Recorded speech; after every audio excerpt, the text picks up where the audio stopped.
Okay, Coach, give us an opening statement about this past weekend for the Jacks. All right. Well, this past weekend we had a big long road trip. We went and played Texas State, and then traveled to go play UTEP in El Paso after that. So it was a long trip. We learned a lot about ourselves. We got to know each other a little bit more since we were together a lot. But overall, it was a very positive trip for us. And that big ending to that trip with your first career win as head coach of the Jacks. So congratulations, first Thank of all. you. And what did you see in that UTEP match? Obviously, the wind was super chaotic, and then you had Sierra with 10 saves Oh my in gosh, that game. yeah. What did you see from the girls?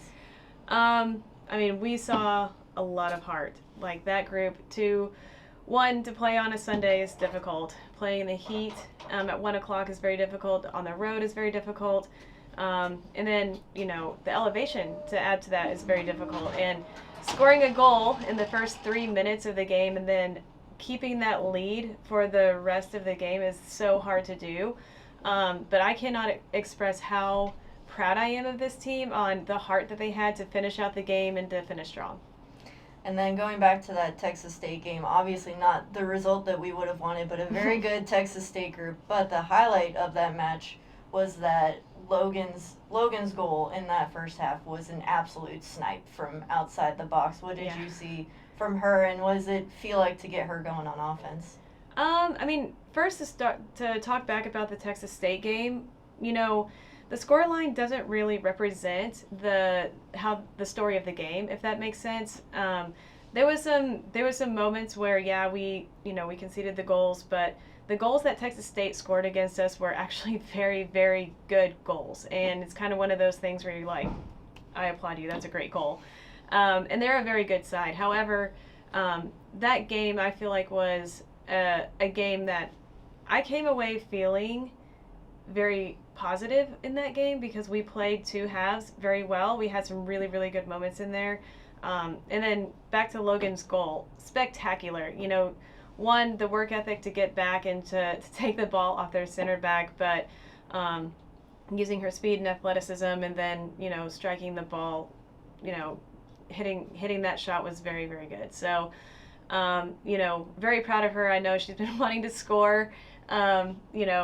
So she kind of has that monkey off her back, but yeah, she's a very good player, and I was really excited for her. Okay, and then this week, very big week in the chopping block for you guys. Give us a little preview of what we're going to see from Texas A&M on Thursday night and what we're going to see from Houston on Sunday night. Playing two Power 4 schools this week is going to be big for us. This is going to be a good test for us. It's going to be a good learning opportunity for us, and honestly, we have nothing to lose, right? So for us, I'm really excited to see, from A&M, they're going to be they're going to be a good side. They like to, run hard. They can shoot. They will be organized. I think that going against Houston, we saw a little bit of them in the spring. So, they have a lot of new players in as well. But I do think that we can, use our strengths and the best to our abilities and to play as hard as we can, and we'll just take them on. Then we'll close out with give a message to Jack Nation. Get them out at the chopping block this weekend. Yeah, I mean, there's great games, with all the sports this week. So we have volleyball that's going to be playing before us at 5:30. So definitely go to volleyball, and then when you're done, come straight to the soccer field and come see us play. So, if you're a sports fan, if you're an SFA fan, it's going to be a really, really good time to see all the sports play. Okay, thank you for your time, Coach. You're welcome.